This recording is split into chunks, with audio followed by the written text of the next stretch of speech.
When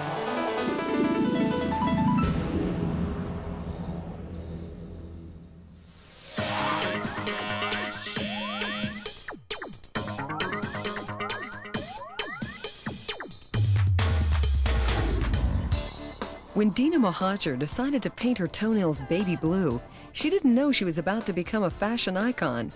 She didn't know she would become the creative force behind a multi-million-dollar company. And she didn't know she'd spark a frenzied copycat craze in the cosmetic industry. She just knew she wanted baby blue nail polish. So when she couldn't find it, she made it herself. Dina has always been very fashion conscious and actually fashion forward, really. One afternoon, my sister and I were shopping. And the saleswoman went ballistic over her toes, which every toe was colored a different nail enamel hue. They were like, oh my God, that's so cool. I was like, that's it, we should go into business, this is crazy. Everyone's dying for this product. And then we sat down and she came up with a name and we put $200 in each and we became partners. It was the typical entrepreneurial story that you hear, the American dream, where you sit down and we were writing on our napkins because we didn't have any paper. It was just so crazy. What began as a crazy idea became serious business when Dina took her baby blue polish called Sky, along with prototypes for Violet, Sunshine, Bubblegum, and Mint to Fred Siegel's, a trendy upscale specialty store in Santa Monica, California. Nobody had been doing pastel nail polishes yet, and in clothing, pastels were just the big trend. So we were standing here looking at the bottles, and two customers came over, a mother and a daughter, and they said, how much are the bottles of nail polish? And we said $17 each, and they said, we'll take all 4. So I looked at Dina, I said, go home and make more polish. Yes, this is Benjamin Einstein calling from Hard Candy. Dina's boyfriend, Ben Einstein, was brought in as a third partner and production manager. The manufacturing process in the beginning was quite unorthodox. Ben and I would sit up and fill everything with ketchup bottles, fill all the little bottles, and we drop them off and we were like, phew, like it was like finals, like it's over, thank God.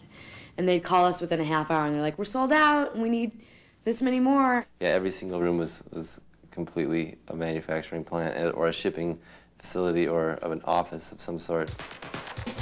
When we started selling it at these nice stores, celebrities started wearing it, stylists started wearing it. It became like the next craze in beauty.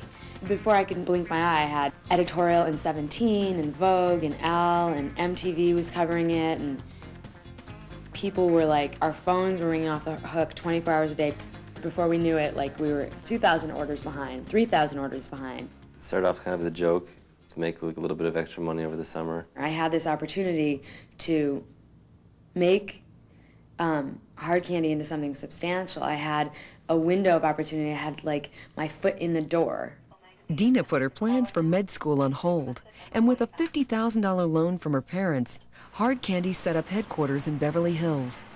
They found established cosmetic manufacturing facilities to mix their formulas and package their products. Hard Candy's fashion-forward colors, provocative names, and collectible jelly rings shook up the beauty biz. Hard Candy has revolutionized, absolutely, without a doubt, the nail enamel industry. You see companies now like Maybelline and CoverGirl doing the pastel colors, the brights, the limes and yellows, everything that she started doing. They're now, 2 years later, doing the same colors. We have Bubblegum, which is like pink. While other entrepreneurs might be intimidated by more established, big-name competitors, Hard Candy remains focused on its vision. Like wet dry. We don't really worry about the competition very much. I mean, not to say that we don't worry about it at all, but it's very important for us to stay focused on where we're going rather than how somebody's knocking us off. You have to stay focused on what you're doing, or you lose sight of your goal and you get caught up in all this stuff that's not going to help you accomplish what you're trying to accomplish. The advantage of our company, I guess, in the same marketplace is that we are working with such small quantities and working with, so I guess, a more direct line to the consumer. We know exactly what's happening because we are young, I guess. Ben, look how cute.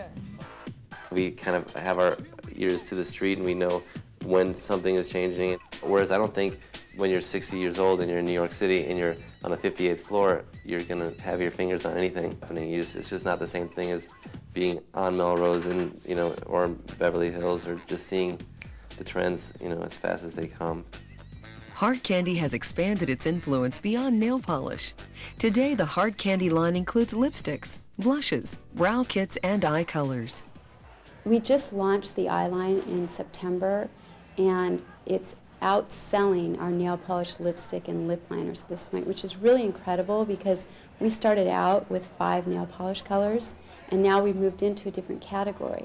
Now we're considered a cosmetic color line, and to have your next category sell more than your first category is incredible. It just means that the customers are willing to buy into things that we present to them. Enthusiastic sales in the U.S. and 20 other countries have inspired the young company's sense of social responsibility. Beautiful. I think it's really important to raise the awareness with youth so that they understand the significance of AIDS. To promote AIDS education for young women, Hard Candy created a special nail enamel called Love. 100% of the profit is being donated to AmFAR. I just think that Hard Candy itself has been blessed in a way. It's only right that we do something that's charitable, that we do something that we believe helps our customer. And our customer is a young female. So we use baby doll on the big. Dina's commitment to her creative vision has driven Hard Candy's success, even through tough times. I do like it sort of clean. When she started this company, she was 22, and so it was difficult for her to have people that have been in business for so long. Taking her seriously as a young female was a challenge for her, and I think it's just that persistence. With sales in the tens of millions and Dina's distinguished place among the most influential people in fashion, this candy girl has polished off the naysayers and turned her blue toenails into an enviable shade of green.